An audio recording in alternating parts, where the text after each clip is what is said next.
one of the important things I'll say here is that I believe, and I'll tell my team all the time, that we're in the business of stewardship of the most valuable data on planet Earth, and that is the data of a child. Because you don't get second chances with that. If you lose it, you don't get it back. And so therefore we approach that with a level of reverence and stewardship that is critically important for those data.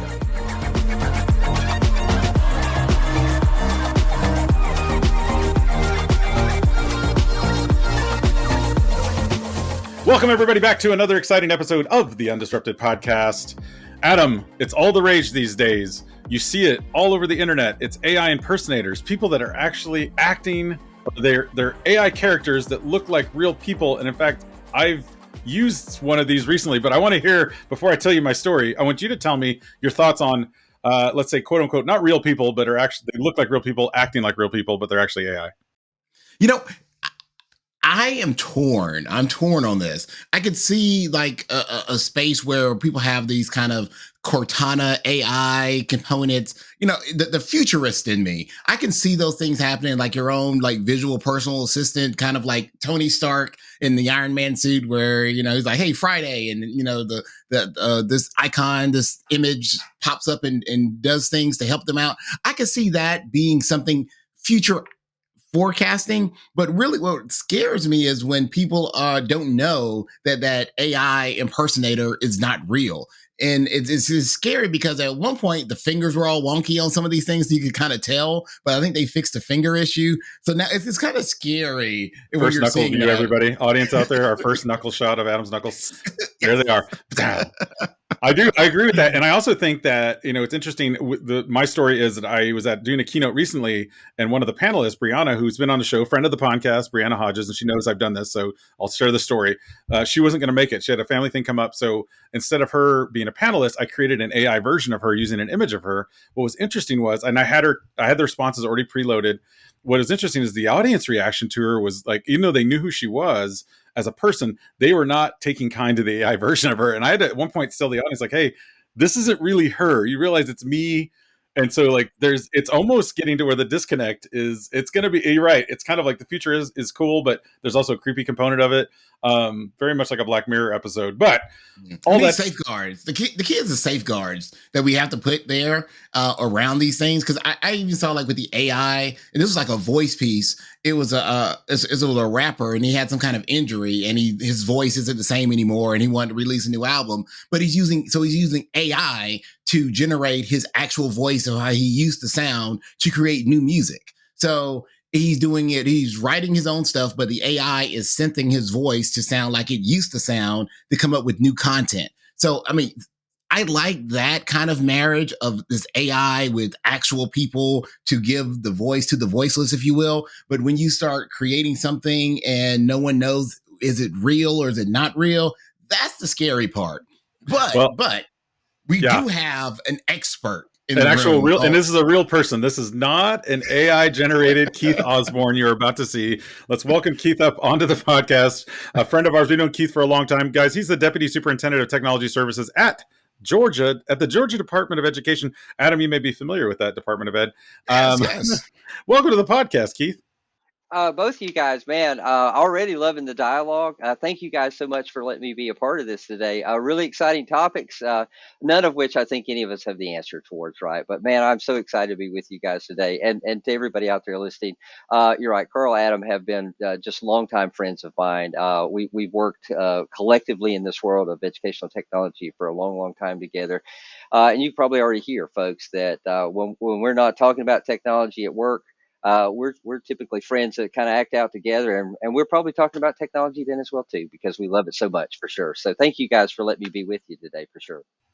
It does follow us around. I feel like no matter what we do, it's always there. We'll talk about that a little bit later on the show. Sure enough. Because like funny story, like the whole idea for the podcast that Carl and I are doing kind of happened down in Savannah, Georgia. When he did Gamus, when he was doing a keynote, we were just sitting around having a conversation. To your point, Keith, we were just talking about, and people were listening to in on the conversation, and they were like, you guys should record this stuff. and Adam was like, that's a great idea. And I was like, it'll never go. No one will ever accept it. What's your take, real quick, Keith, before we get into kind of what you do? What's your take on that little initial conversation? What are your thoughts? Have you seen these AI generated? I mean, you could bring back people from history. I mean, I guess there's some interesting applications for it, but where do you land on that? Wow, so personally, I guess if it to Adam's point there, if it can make me a country singer star, I'd probably love it personally in my own world. I I wasn't don't know expecting that the that. tool, I don't know if the tools are advanced enough to let me do that. But to the point, on a serious note, guys, I think that this stuff is happening so fast, right? That our world here is to make sure that safeguards are in place behind that. I'll tell you, just adding to that a little bit, my biggest concern in this world of AI is what's happening behind the scenes. Data's got to go into those systems to feed that, really the controls and whatnot. And so, do we have those in place? That's what I want to know that we've got. And whenever we have that, coupled with the training, and certainly to the point, I think it was you, Adam, that made that, of that sometimes people don't know the old cliche, is it live or is it Memorex kind of deal? Those are things. Training has to go in a bit in the midst of that, and helping us recognize that these are tools. They're not replacements. They're not instead of. They are absolutely tools that enable us to kind of augment the skills of the human and the human workforce in this particular capacity. So let's use them accordingly. Let's look at them from that standpoint of saying how can we enable, in this case, say the business of education to further prosper as a result of the ability to use these tools, not these tools doing something instead of those, right? So yeah, yeah. Yeah, thanks for sharing that insight. And here's something that all the boys and girls out there listening want to know. What do you do as the deputy director of technology? Because people think wrong or right or whatever the case may be. Oh, at the state, you guys are just making policies and schools are doing it, or yeah. So in your role, in your capacity, like what is it that you do day to day at the state level? Wow, great question. And let me start this by clarifying exactly what I think I am. Okay. And I think that I am a teacher that has technology skills. Hmm. And so now I want you to realize that, therefore, every day what I do is look for ways to enable educational technology to support what's happening inside of our classrooms, what's happening whenever our teachers are better enabled and equipped to teach. And certainly at the end of the day, our students are able to either benefit of that technology, use that technology in such a way that they themselves are able to follow their own dreams, their own career paths. I believe that technology has really mission critical applications in what I like to deem the 21st century classroom today. So my job is to work with an amazing team of people that fall up under directly me. That work with very large systems, because we're responsible for collecting data based on law and those types of things, but really beginning to figure out ways that technology can enhance education. So I have developers, I have network engineers, I have data scientists, I have just trainers and those people that work with others and that are using these technologies as a way to figure out how it can augment what's happening in the world of education. So big job. And then the last thing that I'll say is that obviously there's a huge number of people that work at the Department of Education in Georgia. My job is certainly to make sure that all of those departments are able to do what they're capable of doing, and certainly serve the entirety of the state of Georgia. We look for ways through technology to give them scale and to enhance their ability to do the amazing work that they do. At the end of the day, one of the new things, and I love to quote our superintendent, state school superintendent Richard Woods, who really began at the early parts of the pandemic to really begin to coin this phrase of saying compassion over compliance. Compassion over compliance. Lots of times, departments of education heretofore have often been, very regulatory and very compliance driven. In this day and age, we're all about 5-star service and support. And I believe that technology and my team can better enable all of the other deputies and directors and all the staff of the Department of Education to better do their jobs and go out and support our teachers and the workforce that exists in each and every one of our districts and schools throughout. So, yeah. I'm fired up, man. Two things you said there that just totally hit with me, and that is, first of all, you started with a phrase. You said, "I'm a teacher," and that's such a rare thing sometimes to hear from people that are in the tech side of things. Like to start out by saying, "First, I'm a teacher."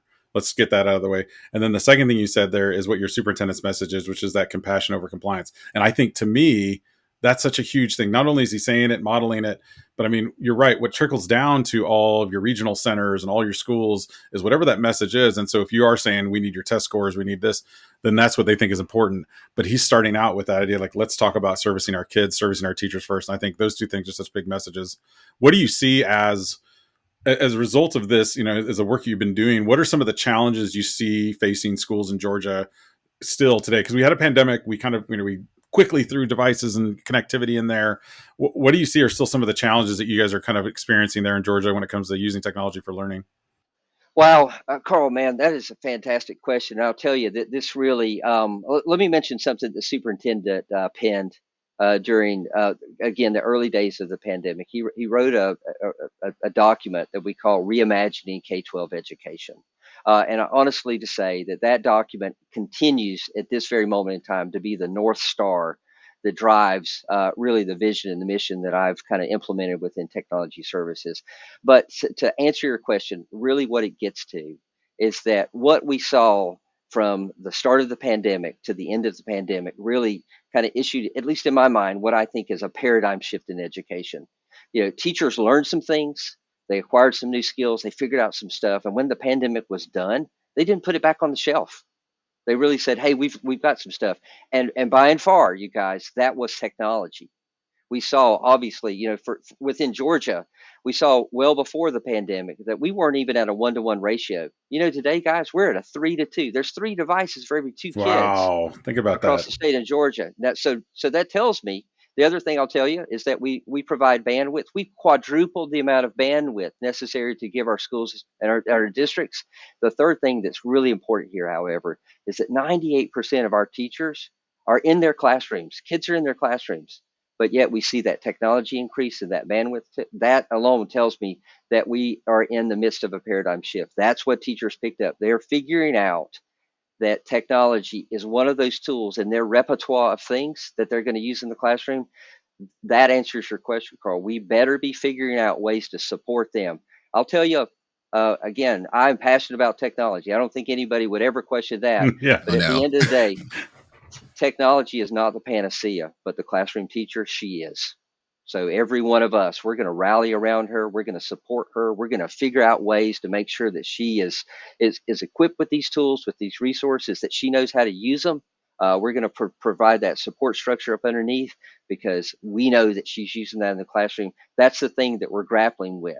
And then the second piece I'll add to that is really, I think that it's critical this year. 2 things are really huge on the radar for us: the interoperability of systems, figuring out how all those otherwise discrete systems, how do we make them seamlessly and transparently work together in tandem? Because really what that answers is my ability to say, how do we protect instructional time? But the second piece of that is really beginning to kind of think about the efficacy of systems, making sure that what we're doing in our world really is having a positive affect, first for the teacher and her ability to use those, but secondarily, the second piece of that is how are these technologies positively influencing student outcomes and student achievement? That is so true. There's so many things that need to be addressed, and I mean, and this is the thing, Keith, you have your finger on the pulse of what's going on in the spaces. And with that being said, you and I have had this conversation before at a few events, and this was coming out of the pandemic. We've also seen, unfortunately, a migration of great technology leaders in the space. I'm not one of them, but there's some other ones that are out there that have left. Maybe Carl is one of the great ones that have left. uh, but within the state, we've had this shift of some people retiring or whatever the case may be, but we've had this new crop of technology leaders, directors, coordinators that are coming in this field. So, in your role at the State Department in Georgia, what have you done to kind of really put your arms around these new tech directors or these new folks coming in there to make sure that they're doing the right work that you just mentioned to help these teachers in these spaces? Man, Adam, you have asked the question that's so near and dear. Having well over 30 plus years of experience in this, and really starting out uh, even before there was technology in the classroom.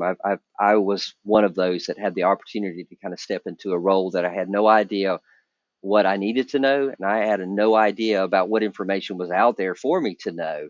And I think that we're seeing. The other day, I did give a presentation at GAMUS where I had a slide up there and the slide had Control Alternate Delete. And I really emphasized on the fact that I think in our world we're seeing almost a soft reboot of our industry, and that is simply because many of our veteran leaders have retired. Many of them have gone on to other aspirations and careers and whatnot, and certainly with well wishes, because these have been some highly supportive people, and they got us through the pandemic.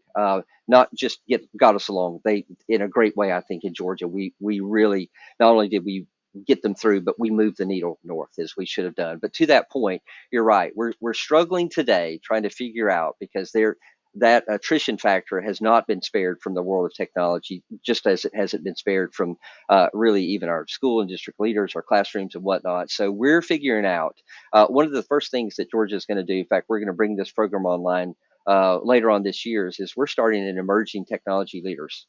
We've recognized who our technology leaders are in the state, our veteran leaders, and we're putting together, as we speak, cohorts where we are going to pair a veteran technology leader with these brand new leaders. And thus, we're going to help them. And I'll use a specific topic that's critically important for us right now. Is that, going back to what I said earlier, looking at all the increase of devices, looking at the increase of bandwidth, means that there's more of a public exposure of our kids and teachers towards the public side of the internet, which means there's a huge security issue. And now, if you're a technology leader, you have to walk in the door saying on day one, I have to protect that. And so you can imagine that's really where we begin to rally around and say, how do we help a brand new technology leader who's just walked through the door? How do we help them on day one recognize the importance of security, but also being able to actionize on that? And so to that, we think one of those is to borrow the expertise and that veteran withitness, if you will, of a veteran leader. So that's the first part. The second piece, obviously, there are national partners. COSIN, specifically, the Consortium for School Networking, has been a great partner and friend to Georgia. We'll be pairing with them to provide constant systemic training for these leaders. And then for that, the second piece of that is that we've developed what we call a Georgia community. And through that community, we've enabled peer-based communication to happen, not just between themselves and me, because they meet with me every month. But now we have enabled through that tool, our community tool, this opportunity for peer-to-peer networking to happen. And then the spontaneity of that be captured in such a way. Many of us, Adam, you and I have talked about this, right? Where you say, man, Keith, I'm so glad you asked that question. I had the same question.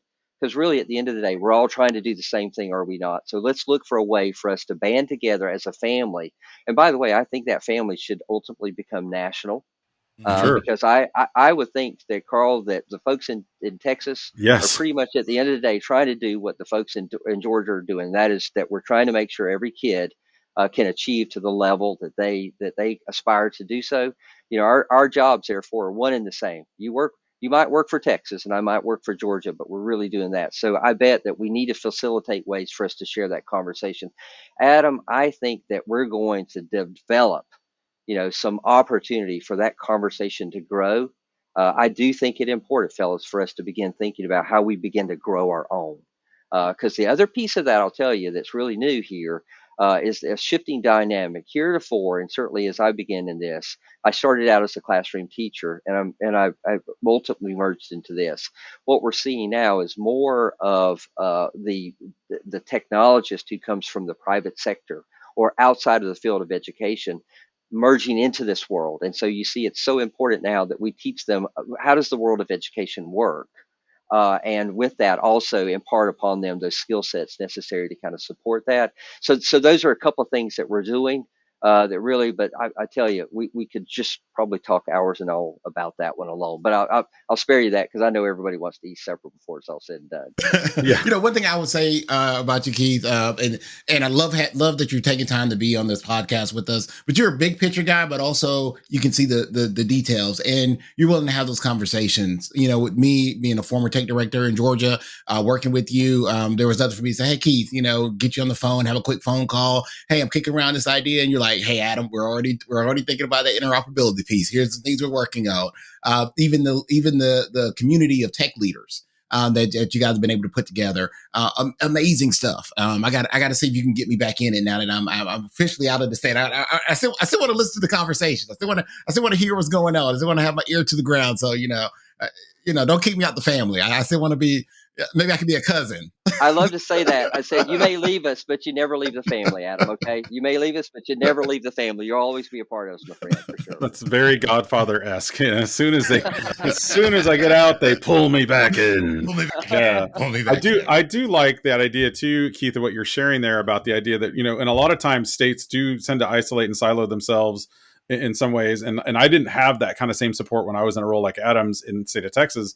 And I think some of it is sometimes competitive in nature, which I don't think it should be. I think what you've done and what you've talked about in terms of mentorship and then collaboration, kind of working hand in hand, is such an important model. I hope other states are doing it, but then by that same extent, what you just said, I hope that states are going to start talking to each other a little bit more often, so that your colleague in Texas or your colleague in Virginia have conversations about what are you doing to cultivate this? Because really what it comes down to is cultivating a culture of leadership within your organization. That's all the way down to the school tech services folks.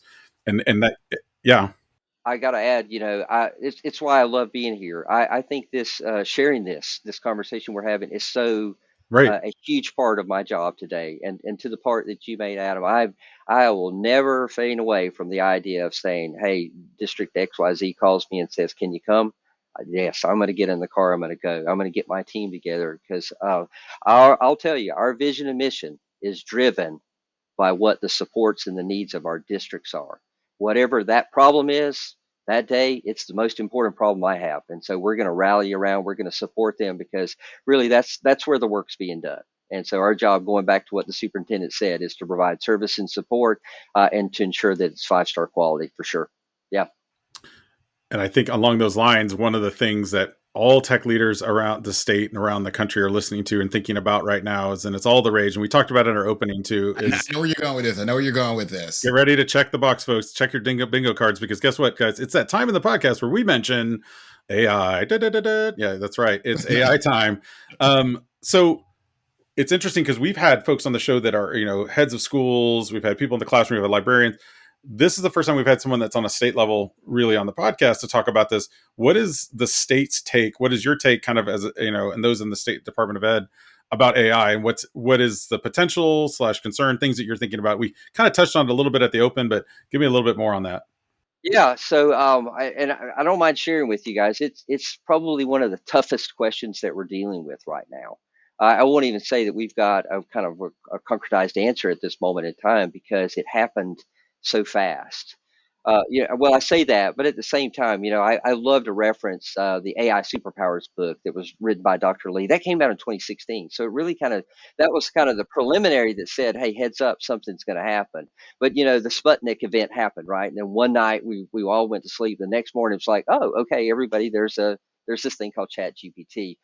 So we ourselves are really starting to think about that, because obviously there is this need for this aperture, if you will. That the big answer, I think, the way to go this, Carl, is go back on what I said earlier.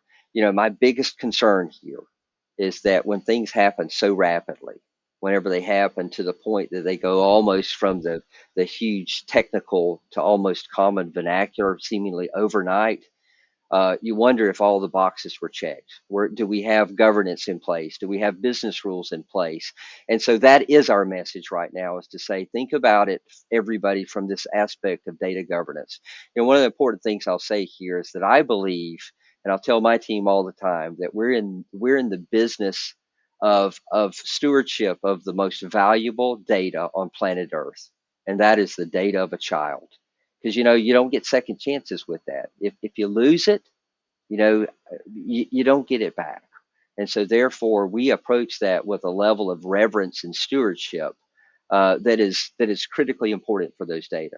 So that's my biggest concern. It's what I like to champion and talk about in regard to all things AI, is that as that begins to further impinge on our world and influence the things that we're doing, the idea right now is to say, let's talk first about data governance. Let's talk first about data privacy, and let's make sure that we have plans and processes in place to ensure the good stewardship of them, and then begin to think about that. Now, Georgia is what we reference as a local control state. We believe in the power of our superintendent. We believe in the power of the local community, who probably knows their district and their community better than I would ever. And so we want to empower them And so to that point, we think the best way for us to do this is ensure that they have adequate guardrails and systems in place. And thus you see that now that pairs back with what we were talking about earlier, working with our leaders to make sure that we've helped them understand the realization of good data governance, of these types of plans and processes and business rules in place to say, now that we've got these in place and we're confident that we have those controls, now we can begin on that conversation. And then at that point, that really becomes something of local control for us. And we're going to support them. We believe that that's really where that power lies. And with that, if it's a district says, hey, I want to do something with this, we're going to say, okay, that's great. If a district says, no, I don't think this is for us, you know what, that's okay as well too. So we're not in that business of saying this or that, but instead saying, hey, let's just make sure from this standpoint, from the state, we want to make sure that we've got some good system processes in place to kind of control and show that governance. So yeah, love it. Well, on the heels of that, with the local control that districts have, Georgia, at this point, you are over the state. Most people, this is either cities or counties or districts, but the entire state. And it's larger than just the metropolitan areas. We were talking about this earlier about the metropolitan areas that are there. But in your position, how do you really meet the needs of an entire state, specifically the rural areas within the state of Georgia? And with that being said, like, what kind of advice or suggestions would you give any other state leaders who have the same task that you have of covering and supporting an entire state, specifically those rural areas? Adam, great question, man. It's just a perfect question. I love to talk about this because I tell you, I'm going to go back again and talk about the power of the local leaders. And in this case, let's reference our technology leaders. Let's keep it with that. So again, you heard me reference the document earlier, Superintendent's Reimagining 21st Century Education. One of the things that he tasked inside of that was to say, help us figure out, what does the 21st century classroom, what does the 21st century media center look like? And he said, can we develop a set of standards? And my answer to him was, Superintendent, let's not us do that.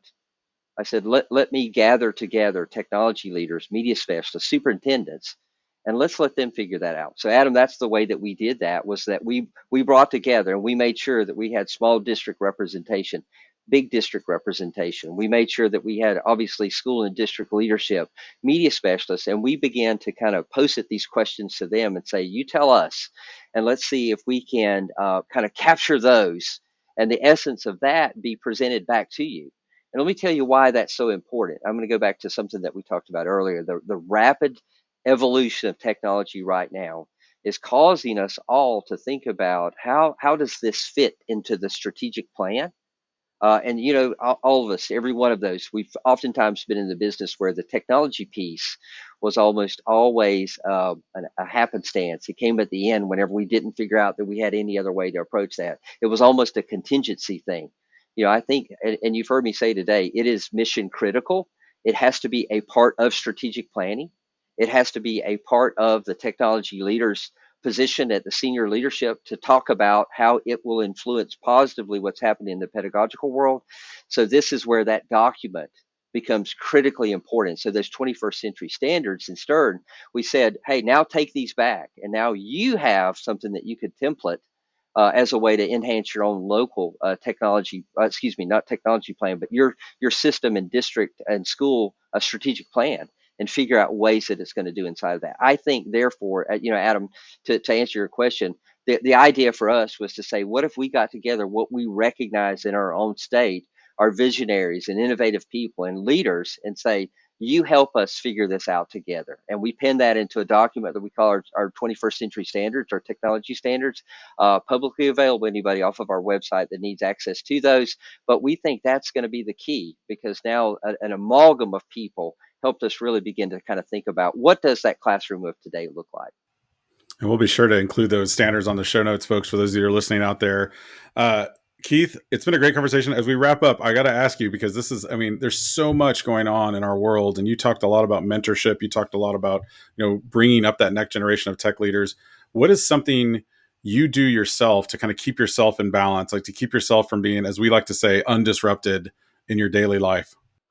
Wow, man, I'll think for a second about that because I realize I may come across a little bit different because I'm so passionate about this. I'll tell you, sometimes my wife herself, uh, great person and certainly a huge supporter of me, but whenever I'm not doing this as my day job, because I really was at some point in time in my life a true systems engineer, so I still like to hack around with that stuff. So I do that for fun. And so my wife is oftentimes known to ask me the question of saying, "Are you doing what you're doing for work, or are you doing this for fun?" I was like, "Honey, sometimes I don't know if there's a difference between the two." Carl, in this day in life, and everybody listening, your work-life balance is important. What you do, at the end of the day, I want you to do five-star stuff. I want you to do five-star quality work within your job. But at the end of the day, whenever it's time, I want you to take a mental break from that. My family is hugely important to me. They are the biggest battery recharger that I have. But certainly, I make it a point to involve them in the midst of that. Folks. Again, you can imagine Adam, Carl, and I, since we know one another, they know my family. And whenever I travel, if I'm going to be there for several days, my family comes with me, and that's because I need them there. They're a huge part of this.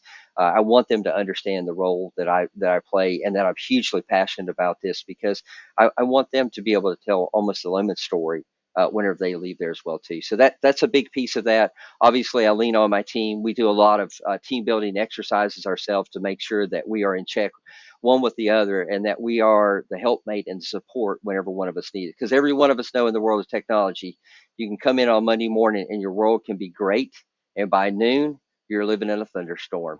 And so it's only through that collaboration with one another